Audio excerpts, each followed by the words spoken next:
ये शुरू करना चाह रहे हैं और साल भर जो है हमने उसके असर और उसके रिएक्शन भी देखे। जो आपने उस दिन महसूस किया था वो एक दिन में खत्म नहीं हुआ, बल्कि एक साल तक के हमें आपका फीडबैक मिलता रहा। इस बार भी हमने प्रोग्राम शुरू कर दिया है, तकरीबन 3-4 प्रोग्राम हो चुके हैं। कल हमने डॉक्टर्स की कॉन्फ्रेंस की थी, 200 डॉक्टर आए थे और उन्होंने भी अपनी तरफ से कुछ ऐलानात किए हैं। इसके अलावा मुसलसल कुछ प्रोग्राम हो रहे हैं। एक हम स्टूडेंट्स की चयन का इंतजाम कर रहे हैं और वो 23 को करना था, लेकिन बिकॉज ऑफ गणेश विसर्जन वो हमने 26 को रखा है। और इस तरह से पूरा प्रोग्राम जो है वो बहुत कम शब्दों में आपके सामने पेश किया जाएगा। मकसद जो है आप सब जानते हैं, मकसद जो है इसके पीछे जो सबसे बड़ा है वो कि जो हमारे बिरादरान वतन है, जो नॉन मुस्लिम आजाद है, उनके दिलो दिमाग में कहीं भी कोई बात अगर बैठी है तो उस बात को दूर करना। खासतौर पर हमारे प्रॉफिट मोहम्मद साहब जो है उनकी जात और उनकी शख्सियत को लेकर जो थोड़े बहुत ही खदशात हैं और हमारा मानना ये है कि वो हमने हमारी गलती है कि वो हमने आप तक के पहुंचाई नहीं। हमें ऐसा महसूस होता है, हमें खुद आपके पास चलकर उनकी सीरत को, उनकी शख्सियत को, उनकी जिंदगी की मुख्तलिफ पहलुओं को आपके सामने किसी न किसी बहाने से रखना चाहिए था, लेकिन शायद हम वो नहीं करते, हम उसकी गलती तस्दीक करते हैं। लेकिन अब ये मौका आया है, हमने आपको बुलाया था और बातचीत, आज फिर हम सब यहाँ जमा है और बस आपसे एक ही दरख्वास्त है कि आपके पास जो ताकत है वो बहुत बड़ी ताकत है, जिसे कहते हैं कलम की ताकत। और कलम जब किसी भी समाज या किसी भी देश में सोसाइटी का बेजार होता है तो ही इनकलाब आता है। हमें कोई, हम ना दावत का काम लेके चल रहे हैं, हम ना कोई इस्लाम का ऐसा कोई पैगाम देना चाह रहे हैं जिससे किसी के दिलो दिमाग में ये बात आए कि हम प्रचार कर रहे हैं, लोग भी ना कर रहे हैं। कतई हमारा मकसद बिल्कुल नहीं कि आप लोग समझ लें। हम सिर्फ ये चाहते हैं कि हमारे प्रॉफिट मोहम्मद सल्लल्लाहु अलैहि वसल्लम का ये जो जन्मदिन है, इसका सेलिब्रेशन जो 12 दिन का मना है, इसके जरिए हम गैर मुस्लिमों तक, हम ऐसे लोग जो हमारी जबान नहीं जानते या हमसे बहुत ज्यादा करीब रहते हुए भी हमारी असल जो हमारा असल है और प्रॉफिट मोहम्मद की असल जो बातें वो नहीं जानते, जिसे हमने आप तक पहुंचाना था। हम कोशिश ये कर रहे हैं कि ये सारे प्रोग्राम से सिर्फ एक मैसेज जाए कि हम हुजूर प्रॉफिट मोहम्मद सल्लल्लाहु अलैहि वसल्लम किस तरह की जिंदगी गुजारते थे और आपसी मेलजोल और दीगर मज़ाहिब के रिस्पेक्ट और दीगर मज़ाहिब के एहतराम के लिए प्रॉफिट मोहम्मद क्या कहते थे उसको कुछ नए कॉन्सेप्ट आए। पिछली बार की कुछ चीजें हमने जिक्र रखी है, लेकिन इस बार कुछ नए आइडियाज आए जिस पर अभी आपको साहब और आगे और निजामुद्दीन लाइन मेडल बताएंगे, ये लोग आपसे बात करेंगे। मैं कोर कमेटी की जानिब से आपका सबका वेलकम करता हूँ, करता हूँ। Thank you for coming. ताकि स्कूल में ही उनके सामने जो है एकदम पता मिल गया कि मोहम्मद साहब के जन्मदिन है, हम आपको बुला रहे हैं, आप सुनिए कि मोहम्मद साहब कैसे थे। हमने सफाई कर्मचारियों को बुलाया, तो इस बार बहुत यूनिक होने वाला है। इस बार तमाम मस्जिदों में सफाई कर्मचारी बुलाए जाने वाले हैं। तो वो उन्हीं गलियों में झाड़ू लगाते हैं, कचरा उठाते हैं, उनको मस्जिदों में बुलाकर खाना खिलाया जाने वाला है, गिफ्ट दिया जाने वाला है। तो ये चेंज ना बना और सभी लोगों ने बात कही कि हम जो है प्रॉफिट के बारे में ज्यादा नहीं जानते। तो हमारी ये कोशिश रही कि हम लोगों को ग्रेप्चर्स ऑफ प्रॉफिट मोहम्मद लाइफ बयान करें। और आज की जो ह्यूमन सोसाइटी एक डिसरेबल है, हमारे फैमिली का पहला यूनिट घर होता है, वही तितर बितर है सबका, उसका रिलेशनशिप कोई लेना देना नहीं। कैपिटलिज्म का, कमर्शियलाइजेशन का, कंज्यूमरिज्म का इतना इफेक्ट हम सबके लोग हैं। हम जो है वो अपनी पहली यूनिट को भी बचाने में या उसको यूनाइट करने में और उसमें मोहब्बत के साथ चलने और नई चीजें को करने। तो साथियों, हमने भी ये कैंपेन लॉन्च किया, उसमें हमने इन चीजों की कोशिश की कि प्रॉफिट की जीवनी की वो बातें आपके सामने रखें कि जो आज की ह्यूमन सोसाइटी से पूरी रिलेवेंसी रखती है।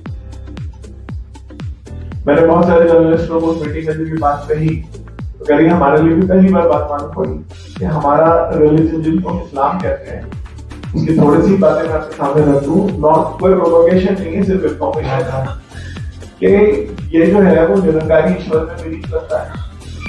उसलिए ये बोल रहा हूँ कि हमने जब मस्जिद परिचय का प्रोग्राम किया मस्जिद के कुरान में हमारे बहुत सारे नॉन मुस्लिम भाई आए और उन्होंने मुझसे पूछा कि अल्लाह मोहम्मद कहाँ है। मस्जिद के अंदर हमारे यहाँ खड़ा रखने के लिए स्टैप्स होती हैं ताकि सेरेमनी दिए जा सके। तो समझते थे कि नमाज के टाइम पर अल्लाह मोहम्मद को लाके यहाँ रखते हैं फिर लेके चले जाते हैं।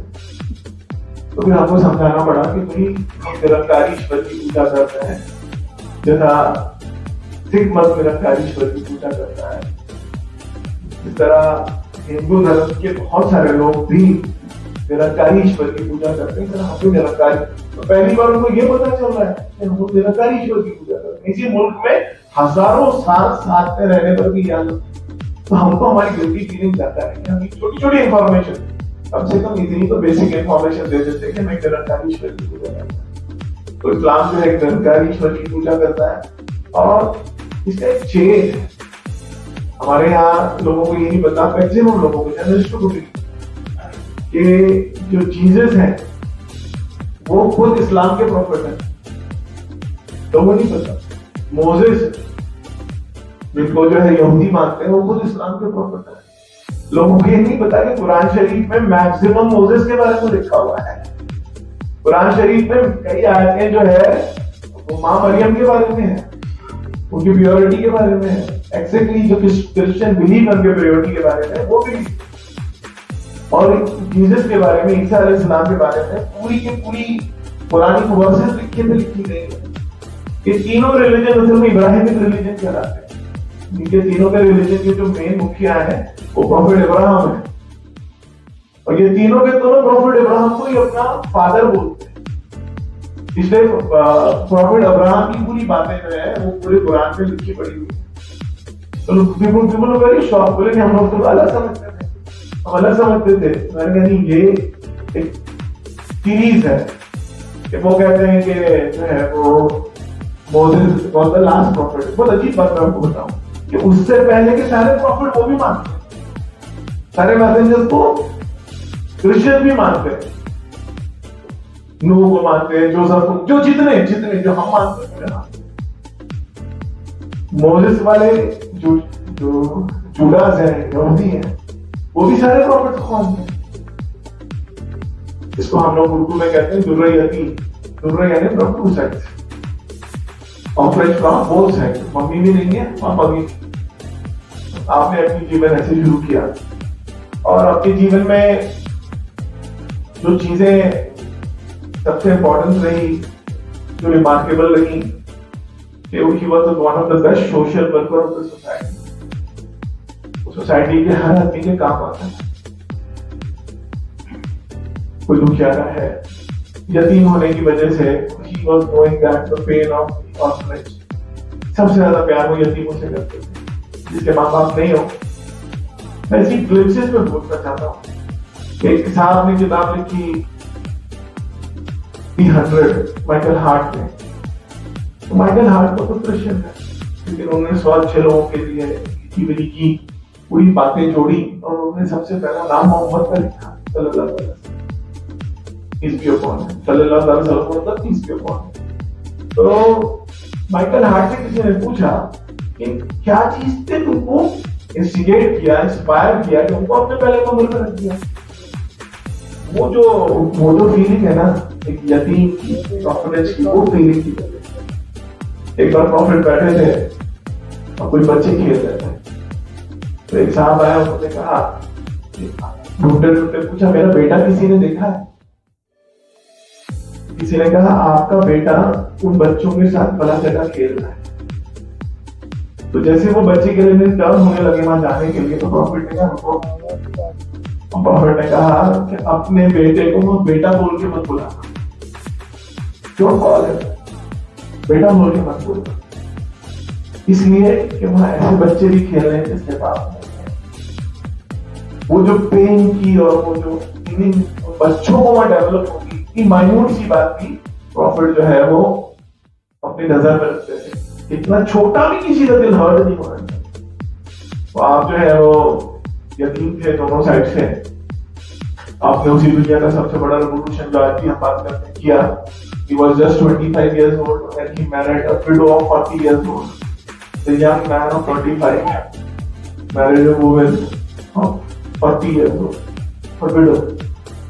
तो ये एक रेवोल्यूशन उन्होंने, जब हमारे यहाँ दो चीजें कही जाती है कि ईश्वर जो है वो पहले से ही चुन लेता है कि तुम प्रॉफिट बनाएंगे, तो वो गुनाह नहीं कर सकता, इस मासूम, मतलब इनसे कोई गलत गुनाह नहीं हो सकता।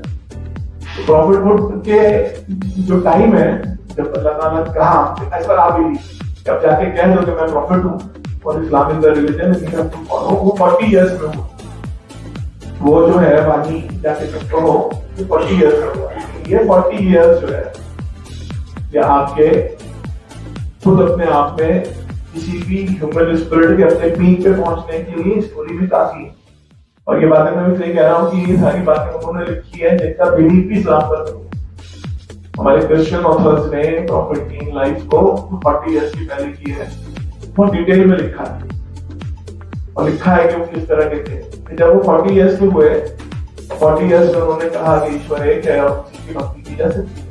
और मैं ये बात बताने के लिए मैसेंजर आया, तो मैं कहना चाह रहा था कि जब ये बात आपको बोली गई कि आप जाके बोलो, तो आप as we all know that एक फरिश्ते का नाम लिया जाता है, एंजल का, गैब्रिएल, हम लोग जिब्राइल बोलते हैं। सेम थिंग, लैंग्वेज के फर्क की वजह से क्वेश्चन और जुड़ा है तो गैब्रिएल बोलते हैं, जिब्राइल बोलते हैं। तो जब जिब्राइल टोल्ड है सल्लल्लाहु अलैहि वसल्लम कि आप कहो कि मैं प्रॉफिट हूं और मैं आपको एक ईश्वर की भक्ति की तरफ बुलाऊंगा, तो he was a little scared to be very frank, and he came back to home। और उन्होंने ये वाइफ जिन्होंने 40 इयर्स जितनी आप 25 के थे, उसका जोड़ लीजिए कितनी बड़ी हो गई होंगी। जब आपने कहा कैसे ऐसा हुआ, आई गेट फियर्ड, तो वो ह्यूमन कैरेक्टरिस्टिक्स उस वक्त की उस लेडी ने, जिसको हम खदीजा, माँ खदीजा कहते हैं, कहा, और वही ह्यूमन कैरेक्टरिस्टिक्स है सबको भी डेवलप करते हैं। आपने कहा कि हमारी माँ ने कहा कि तुम तो गरीबों का ख्याल रखते हो, तुम हमेशा सच बोलते हो, तुम विडोज के साथ उनकी किफालत का, उनके अपब्रिंगिंग का, लाइफ की जो नीड्स है उसको फुलफिल करने के लिए समाज में दौड़ोगे, तुम्हारी यतीम का पूरे का पूरा निगरान होकर तुम चलते हो, तुम सच बात बोलते हो, कोई जुल्म कर रहा हो तो उसके खिलाफ खड़े होकर सच बात बोलते। ये कैरेक्टरिस्टिक्स जब बोली तब जाके थोड़ा सा कॉन्फिडेंस बिल्ड हुआ। यही कैरेक्टरिस्टिक ह्यूमन कैरेक्टरिस्टिक किसी भी सोसाइटी को पनपने के लिए और उसके पीक पे आने के लिए, कोई भी human society apart from religion, अगर ये कैरेक्टरिस्टिक कोई भी सोसाइटी रहे पहले, उसके बाद सारी बातें लोगों के सामने पेश की।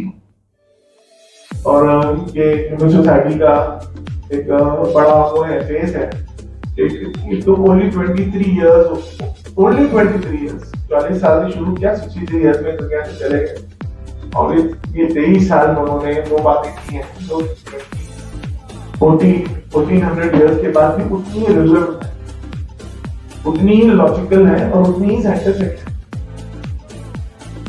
जितने भी साइंटिफिक रिसर्च हम लोग कहते हैं, जो उनकी सेइंग्स हैं, वो सारी की सारी जो है वो बिल्कुल साइंटिफिक रिलेवेंसी की। जो एक छोटी सी बात, हमने पिछली बार यहाँ ग्रीनिंग कंपटीशन किया था बच्चों के दरमियान, और उनको हमने छोटी छोटी हदीसें दी थी, सेइंग्स ऑफ प्रॉफिट मोहम्मद। उस सेइंग्स में ये था कि आप जो है पानी बैठ कर, तो क्रिकेटर है, दोनों क्रिकेट खेलते हैं, उन बच्चों ने किया था, और वो बच्चा खड़ा होकर पीता है, तो दूसरा बच्चा कहता है कि प्रॉफिट ने कहा था कि बैठ के पियो।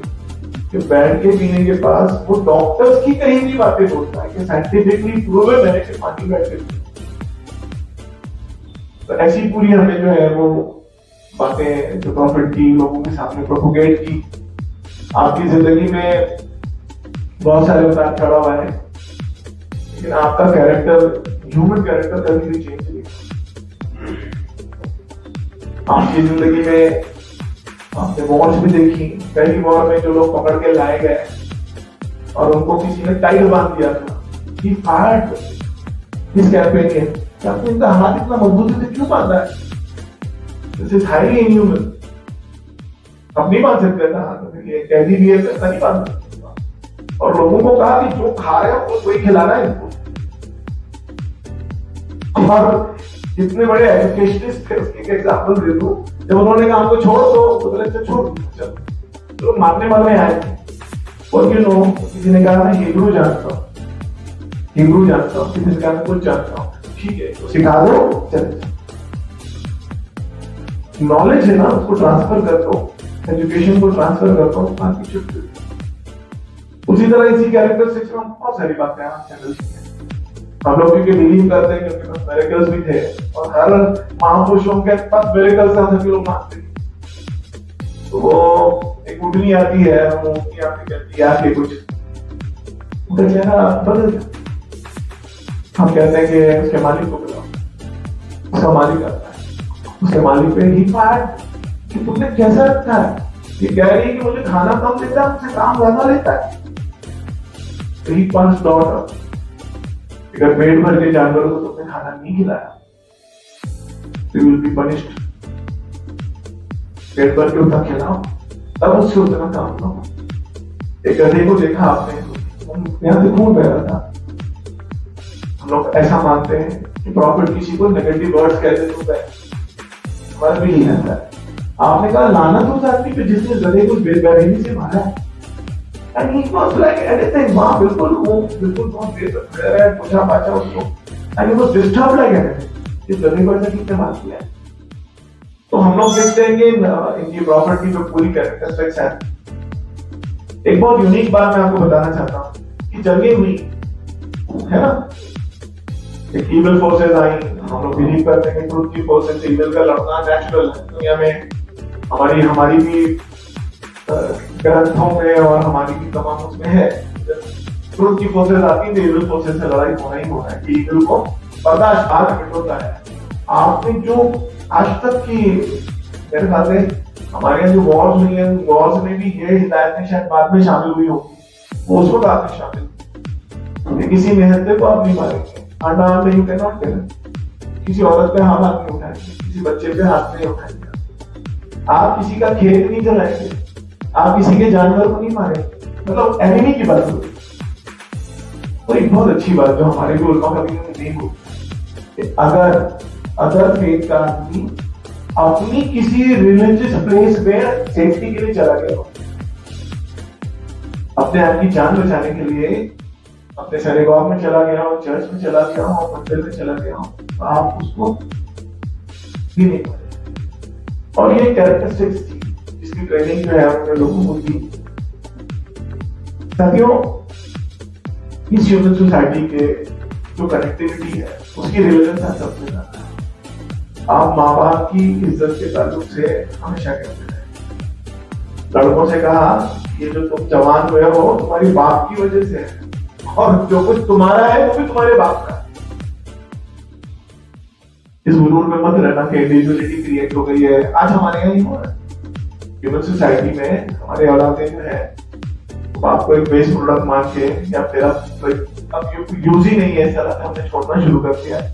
इस ह्यूमन सोसाइटी में जिसको हम भारत कहते हैं, जहाँ इमोशंस वाले लोग हैं और ओल्ड एज होने लगता है, इट्स पेनफुल। तो नबी ने जो है वो यतीम के ताल्लुक से तो इतनी बातें कही है कि यतीम के खाली आपने सर पर भी हाथ फेर दिया, उसकी बेपनाह नहीं किया और उसकी किफालत कर दी, तो कहते हैं कि मैं जन्नत में आपके साथ रहूंगा। अगर किसी ऑर्फनेज के आपने देखा, हमारी यहाँ लड़कियों के ताल्लुक से अभी भी बहुत बात होता है। हमारी ह्यूमन सोसाइटी में, इंडियन सोसाइटी में आपने फरमाया कि अगर किसी ने 2 बेटियां, फिर 3 बेटियां की शादी कर दी, उनको लर्नेड कर दिया और उनके साथ एज अ डॉटर शादी से पहले अच्छा बर्ताव किया, तो मैं अश्योर हूं कि तुम जन्नत में, पैराडाइज में मेरे साथ ऐसा बैठो। लड़कियों के ताल्लुक से ये बातें जो है वो प्रॉफिट कहते हैं। तो ये जो पूरी कैरेक्टरिस्टिक्स, जो ह्यूमन कैरेक्टरिस्टिक्स आपकी थी, हम लोगों को ऐसा फील होता था कि हमने आप तक नहीं पहुंचे। आप कहते हैं कि एनवायरमेंट का हमारा बड़ा मसला है और दुनिया में बड़ी बड़ी नॉवेल्स भी और बुक्स आ चुकी है कि दुनिया की अगली जंग पानी में होने वाली है, going to fight a war for water. लड़ाई हमारे यहाँ नीचे साउथ की स्टेट में, सदर्न स्टेट्स में तो कितना मसला है। नबी करीम सल्लल्लाहु अलैहि वसल्लम फरमाते हैं कि अगर आप यू नो दैट हम लोग नमाज पढ़ते हैं तो वजू, सिंपल प्रोसेस, थोड़ा मुंह हाथ धोते हैं, पैर धोते हैं, अगर वो भी आप कर रहे हैं तो उतना ही पानी नदी से लेना, गोइंग ऑन, नॉट पोल्यूटेड। आप उसमें से उतना ही पानी लेना जितना वजू करने की आपको जरूरत हो। उसी तरह आपका फाइनल वर्ड में कि मेरी रूह निकल रही हो, मैं दुनिया से जा रहा हूँ, तो कोई पूछे आपकी ख्वाहिश क्या है, तो प्रॉफिट की साइंस में जो चीजें हमको सबसे ज्यादा इंप्रेस करती है, कहने का माँ जस्ट पार्ट। जब प्रॉफिट मक्का में 23 साल बाद जिधर से निकाल दिए गए थे वापस पहुंचते हैं, और नहीं सकते। सब लोग जिन्होंने उनको सताया था सब लाइन लगा के खड़े थे, सब लाइन लगा के खड़े थे, और सबके दिमाग में एक ही बात थी कि आज टाइम खराब है, इतना सताया है, इतना मारा है कि कैपेलियस को मारा है, इनको घर बार से भगा दिया था, आज क्या होने वाला। तो कुछ प्रॉफिट ने पूछा बताओ क्या होने वाला है तुम्हारे साथ। तो लोग भी बिल्कुल होशियार थे, उन्होंने कहा कि जो यूसुफ अलैहिस्सलाम ने जोसेफ और याकूब अलैहिस्सलाम उनमें ऐसे लोगों को माफ किया। तो मैं एलोबरेट मोर लेकिन आपको बताना चाहता हूँ द स्पिरिट ऑफ माफी सुनिए। वॉर सेकंड वॉर ऑफ इस्लाम, उसमें आपके चचा ही love in the most Hamza देखो कैंपेनियन, पहले ना बच्चे बहुत होते रहते तो चाचा भी वही उमरता है और भतीजा भी वही उमरता है। इवन इन इंडिया ऑल्सो हमारे यहाँ इतनी ग्रोथ रेट आया था जो चाचा भी और भतीजा भी एक एज के रहे। तो सैयदना हमजा सैयदना मतलब लीडर, तो सैयदना Hamza was get murdered in that war. रसूलुल्लाह बहुत रोए ना, रोए के, और हम लोग देखते हैं, मैं इसको ह्यूमन सोसाइटी की आपकी इसलिए रिलेवेंट करके कह रहा हूँ, हमारी फैमिली और नीचे जो है मराठी में, तो वो काफी सालों तक वो गणपति जी को बिठाते, जैसे कि आप प्रतिष्ठा करेंगे और फिर विसर्जन करेंगे। तो दोनों के परिवार के बीच एक अच्छा रिलेशन कायम हो गया, और गणपति विसर्जन के दिन वो जो मुस्लिम फैमिली है उसका सिर्फ इतना काम था कि वो नीचे आने का और विसर्जन के दौरान उनका टेम्पो चला, तो गणपति जी को उनके टेम्पो में लेके जाने का और विसर्जन को छोड़कर रिटर्न आने का और उस फैमिली के साथ अपना जो फंक्शन है करने का, खाने का।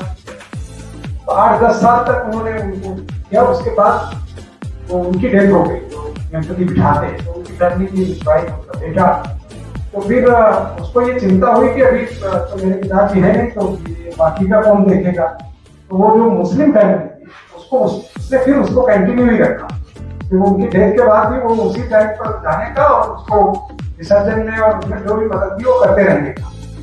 उसकी भी डेथ हो गई जो करता था मुस्लिम फैमिली का, और उसके बाद दोनों के परिवार वहां से जुदा हो गए और वो मुंबई आके रहेंगे, लॉन्ग स्टोरी है।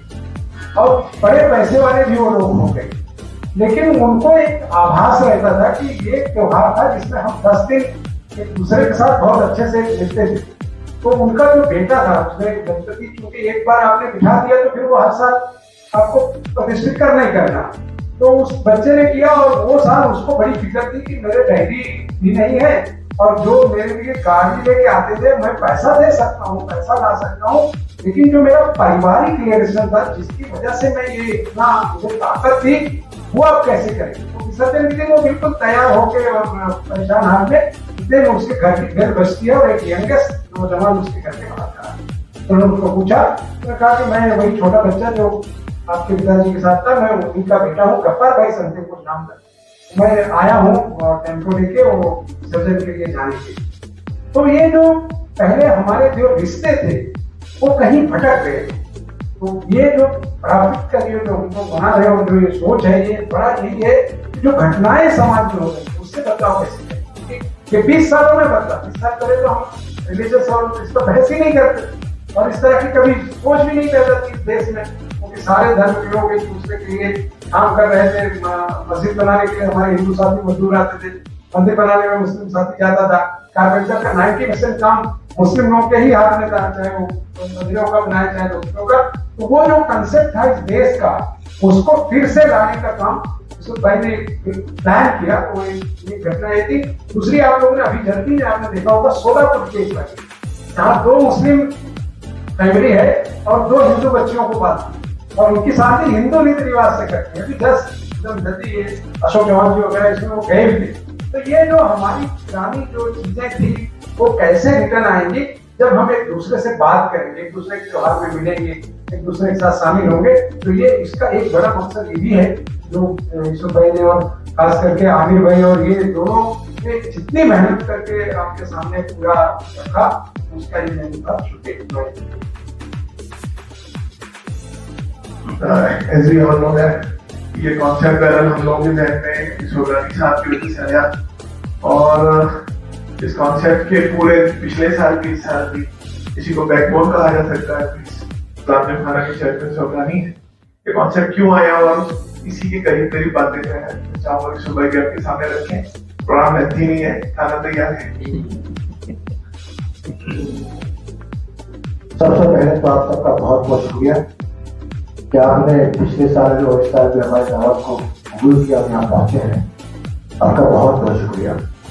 देखिए, निजामुद्दीन नाइक साहब ने, उसके पहले सईद खान मोहम्मद जैसे ने बहुत सारी बातें कही। अब ये कॉन्सेप्ट जहन में क्यों आया, कैसे आया, तो उसकी बहुत ही साफ वजह यह है कि जो देश में माहौल बन रहा है गुस्से का, नफरत का, नाराजगी का, वो देश के लिए अच्छा नहीं है, न किसी कौम के लिए अच्छा है, न हमारे लिए, न हमारे हिंदू भाइयों के लिए अच्छा है। हमने साथ में आज़ादी हासिल की है, साथ में कुर्बानी देकर इस देश को हमने आज़ाद किया है, और इस देश की तरक्की में हर कौम का हिस्सा, हर कौम का साथ रहा है। लेकिन जो माहौल बिगड़ा है उसको सुधारने की जिम्मेदारी हमारी बनती है। तो हमने सोचा कि हमारे प्रॉफिट का जो बर्थडे है उसी दिन को इसको काम को शुरू किया जाए, और उनकी जो भी टीचिंग थी वो लोगों में आम की जाए, जिस पर हमारे लोग भी अमल करें और हमारे बाकी जो नॉन मुस्लिम भाई हैं वो भी समझे कि भाई जो भी आपके दिल में मिसगिविंग्स है, जो भी आपको गलत फहमी है वो दूर हो। तो उसमें बहुत सारी हदीसें हैं अल्लाह के रसूल की, वो आप तक पहुंची होगी या पहुंचेगी। ये छोटी सी बात मेरे जहन में ये आती है कि जब आज से कुछ 6 महीने पहले की बात है, एक छोटा सा व्हाट्सएप पोस्ट आया था, बड़ा इंटरेस्ट को बड़ा अच्छा लगा और पढ़ के सोच के काफी उसकी तारीफ हुई कि मस्जिद के बाहर एक मोटर बाइक पे एक हिंदू लड़का बड़ा टीका लगा था, वो खड़ा था वहां, क्योंकि मस्जिद का सामने था और आजकल मामला सेंसिटिव, तो पुलिस परेशान थी कि ये आदमी खड़ा क्यों है। तो पूछा उसको कि भाई तुम क्यों यहाँ हो, तो बोले हमारे मोहल्ले के बुजुर्ग नमाज पढ़ रहे हैं, तो उनको लेकर आया हूँ, तो नमाज पढ़ के उनको घर छोड़ के आऊंगा। तो देखिए, एक हिंदू ने अपने मजहब का, अपने लोगों का कितना अच्छा मैसेज किया। उसी तरह हमारे कोरोना में हमने देखा कि 4 मुसलमान एक हिंदू की अर्थी को लेकर शमशान भूमि जा रहे थे, तो वो एक पोस्ट आया। अब देखिए कि दोनों कौम के लोग कितनी प्यार मोहब्बत, कितना भाईचारा, कितना एक दूसरे के लिए हमदर्दी है। लेकिन अचानक क्या होता है कि हम लोग नाराज हो, गुस्सा होते हैं, माहौल को खराब करते हैं। हम समझते हैं कि दोनों कौम के अंदर कुछ परसेंट लोग ऐसे हैं जो माहौल खराब करते हैं, माहौल को बिगाड़ते हैं, और शायद किसी पॉलिटिकल पार्टी को उसका फायदा पहुंचता होगा। वो हमारा कोई एलिगेशन नहीं है, लेकिन ये है कि देश के लिए, देश की तरक्की के लिए, देश के लोगों के लिए ये सब माहौल अच्छा नहीं है। तो हम चाहते हैं कि क्योंकि वो हमारे हिंदू भाई मेजोरिटी में हमारे बड़े हैं, तो उनके दिल में कुछ नाराजगी, गुस्सा कम करना हमारी जिम्मेदारी है। आपको हमारा हाथ भी बढ़ाना पड़ेगा उनकी तरफ कि आप लोग अपने आगे दूर करिए। हम लोग भी आप जैसे, हम जैसा आप आपके मतलब में सच बोलो, झूठ मत बोलो, हमारा मतलब भी वही कहता है, प्यार करो, नफरत मत करो, गुस्सा मत करो, किसी पे जुल्म मत करो, किसी को देखो तुम मारो मत, और मतलब रिलीफ पहुंचाओ, झगड़े करो। सब बातें तो सेम है ना, इसके बावजूद भी जो माहौल बन रहा है वो अच्छा है हमारे लिए। तो हमने चाहा कि इस मुबारक दिन पर हमारे अल्लाह के रसूल की वो हदीसें हैं जो आप पढ़ोगे, आप सुनोगे, आप उसको गौर करोगे तो आपको बड़ा अच्छा लगेगा। ये बहुत अच्छी अच्छी बातें हैं। जैसा एक आमतौर पर बहुत सारी हदीस हम लोग कह सकते हैं, लेकिन हमने एक ही कोट करता हूँ मैं, ताकि पूरा मैसेज चले जाए कि अगर आपका पड़ोसी भूखा है और आपने खाना खा लिया तो आप मुसलमान नहीं हो। कितना स्ट्रॉन्ग वर्डेड है कि अगर पड़ोसी कौन है, ऐसा नहीं कि बिल्कुल मेरे घर के बाजू आता 40 घर यहाँ, 40 घर यहाँ, 40 घर यहाँ और 40 घर यहाँ, ये मेरे पड़ोसी हुए। तो 160 घर के अंदर अगर कोई आदमी किसी मजहब का और भूखा है और मुसलमान ने खाना खा लिया तो वो मुसलमान नहीं है।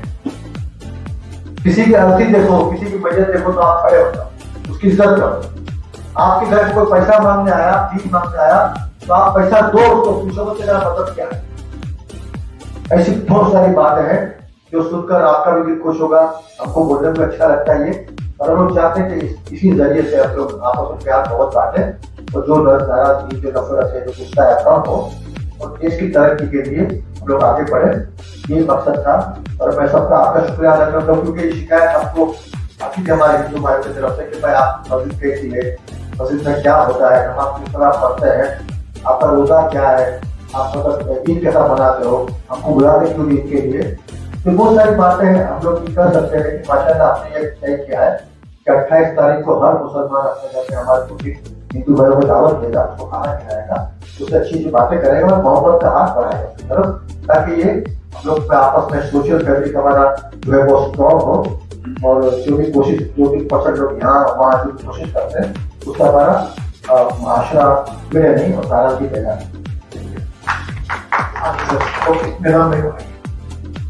नहीं, खास करके मुंबई जैसे शहर में तो ये इशू ही नहीं है। मुस्लिम ना तो कुर्बानी कर रहा है, क्योंकि पूरे तौर पर मुंबई के जितने मुस्लिम संगठन हैं, जब भी स्टार्ट होता है उसके पहले ऐलान करते हैं। तो पूरे तौर पर आपने देखा होगा पिछले 10 वर्षों में मुंबई में ऐसी कोई घटना नहीं।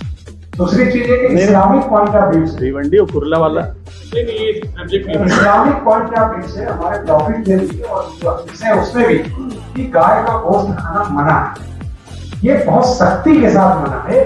तो उसका दूध जो है उसमें कितने फायदे हैं वो बताया है। इसीलिए आपने देखा होगा बहुत सारे हमारे जो ऋषि मुनि टाइप के जो लोग हैं वो बोलते भी है ना कि गाय का दूध अलग से लाओ और इसका अलग से लाओ। तो वो एक विषय बिल्कुल नहीं है। और हम लोगों ने जो प्रोग्राम विश्व भाई ने तैयार किया इसमें पॉलिटिकल सोच कहीं से भी हम लोगों ने नहीं रखा है।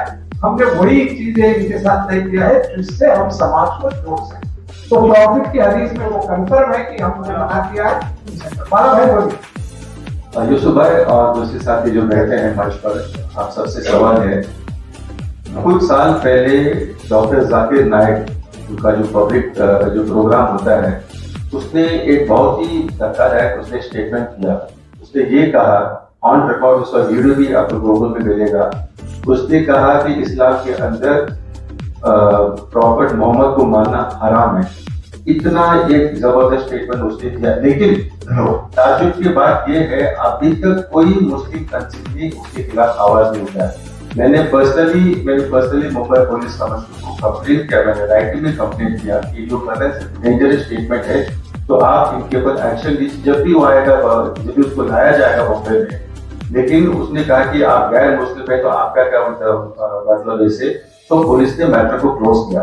लेकिन मुझे बहुत दुख लगा कि इतनी सारी तंजीमें हैं, इस्लामिक तंजीमें मुंबई के अंदर, किसी ने ऑब्जेक्शन नहीं किया। कितना dangerous statement. I don't know, I know what he said, but what he meant was that हमारे यहाँ इबादत सिर्फ अल्लाह की होती है। We can't, what he said was मानना, ला इलाहा इल्लल्लाह मुहम्मदुर रसूलुल्लाह। मानना नहीं, मानना।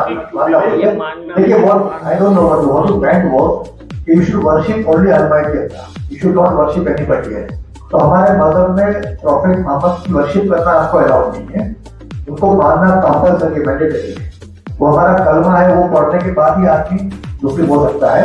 आई don't know what complain you know and what statement you made, but still we will go to the YouTube and then we'll not do this. Thank you very much. हमने कहा कि हम सिर्फ मोहम्मद साहब की जीवनी पे बात करने आए हैं, उनके इंट्रोडक्शन देने के लिए। ये इसके फौरास हो सकते हैं, किसी और फौरास में बात कर सकते हैं। Yusuf, this program is being done under the banner of Jamiat Islami or any particular No. Yeah, I'll tell you how it started. I got some, in my idea we should do something. So I contacted Saeed Khan Rafi. Then Mr. Nizam Bhai came, then Jabbar Malik and Farooq Sayyed, and we all sat together. We said कि माहौल जो खराब हो रहा है उसके लिए we should do something. हमारा कोई पॉलिटिकल एम नहीं था, न किसी मतलब दूसरा कुछ था। हमारा मकसद यही था कि क्या मोहब्बत बांटा हो। और क्योंकि we have read our prophet widely and we know what his teachings are, इसके बावजूद भी हमारा कंडक्ट, हमारा बिहेवियर, हमारा एटीट्यूड अगर गलत पैसे देता है तो we have failed. So we should behave like we are told to behave, ताकि हमारा हिंदू भाई हमको देख के उसको लगे कि मुसलमान इतना अच्छा होता है। इंसिडेंट नवल बजाज हमारे जो इलेक्शन कमिश्नर थे, वो एक बार किसी स्पीच में होता रहते कि छोटे थे तो घर से बाहर गए और एक पेन लेके आए। तो पेन लेके आए तो उसके वालिद साहब ने पूछा कहाँ से पेन लिया? तो बोले कितने की लिया? तो बोले 10 रुपए की। बोले बहुत महंगी है। तो बोले वो बेचने वाला मुसलमान था। बोले फिर सही होगा। मतलब ये हमारा इमेज था, वो खुद बता रहे थे। लेकिन आहिस्ते आहिस्ते कहीं हमारे हमसे गलती हुई, हमारे लोगों से गलती हुई, कहीं माहौल ऐसा बना, कहीं पॉलिटिकल कंपल्शन ऐसा कर दिया कि डिवाइड करो ताकि रूल करने मिलेगा। वो बहुत सारी बातों से माहौल खराब हुआ। तो उसको थोड़ा बहुत हमारी कोशिश है सुधारने की कोशिश है कि हम लोग हिंदू मुस्लिम मिलकर हम साथ में काम करें, साथ में देश की तरक्की हो, यहाँ मोहब्बत का माहौल हो। देखिए एक सिंपल होता आपको, ये एक इंसिडेंट था, ट्रेन का इंसिडेंट था। अभी आपने देखा ट्रेन का भी जो फायरिंग हुई, उसके पहले का गुजरात का एक फैमिली गुजरात जा रही थी। तो रात को बच्चे ने खाना मांगा माँ से, तो माँ ने उसको खाना दिया। वो खाना वेस्ट था। तो बच्चा बोला मुझे मटन खाना है। माँ बोली मटन नहीं है मेरे पास, हम लोग ट्रैवल करते कहाँ से लाऊं? तो उसने बहुत दिन किया कि मुझे मटन खाना है, मटन खाना है। तो माँ ने कहा कान से कि मटन मांगेगा ना तो कोई बाहर डालेगा। तो ये जो डर पैदा हुआ है ना, इस डर को दूर करना है। ऐसा कुछ नहीं है, कोई आने गलती कर दिया, किसी ने फायरिंग कर दिया, किसी को देखो उसको मार दिया, इसका मतलब ये नहीं कि देश का माहौल इतना बिगड़ चुका है। आज भी हम हमारे हिंदू भाई 98% लोग सेक्युलर है, उनकी बातें समझते हैं, उनसे मिलते हैं, उनको घर में हमारे आते दावत देते हैं। हमारे बारे में उनका यही हो कि हमारे यहाँ भी 98% लोग अच्छे हैं, 2% लोग यहाँ वहाँ खराब हो सकते हैं। तो इससे देश का माहौल नहीं बिगड़ना है। मंजाल साहब, तो आपने जो बताया वो मुझे बहुत अच्छा लगा। और सर ने जो एक बात कही कि जो हम माइनर है यहाँ पे, तो हम इनिशिएटिव लेते हैं कि हिंदूज है, उनके दिल में कुछ नफरत है, तो वो नफरत निकालने का काम, वो प्यार का जो एक हाथ है वो हम बढ़ाते हैं। कोई गिला शिकवा नहीं यूज। तो एक्चुअली है ऐसी चीज कि बहुत बुरी चीजें, मतलब मुसलमान है तो गंदाई है, उसके दिल में नफरत ही है, वो नफरत की आपोज ही हमारे पास आता है, हमारे साथ देखता है, वो जिहाद ही करता है। ये बहुत सारी चीजें हिंदुओं में है और ये देखता हूँ मैं हर रोज। तो इसीलिए मुझे, हालांकि मैं सब मानता नहीं हूँ, मैं ज्यादा भगवान पे भी, हिंदू होकर भी मैं ज्यादा भगवान पे विश्वास नहीं है, फिर भी आपने जो बात कही कि प्यार से आगे बढ़ना चाहिए, तो प्यार पे लेते हैं। और ये बात आपने जो कही प्यार का हाथ बढ़ाना है, वो मुझे बहुत अच्छा है। Thank you very much.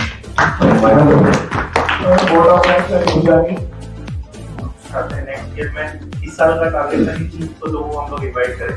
Ganpati festival चल रहा है, सबके यहाँ जो है टाइम निकालना थोड़ा मुश्किल है। तो नेक्स्ट ईयर के लिए आपसे कमिटमेंट है कि कम से कम 10 दोस्तों को लेके आइए। तो 10 दोस्तों बीच में भी आएंगे तो मुश्किल है।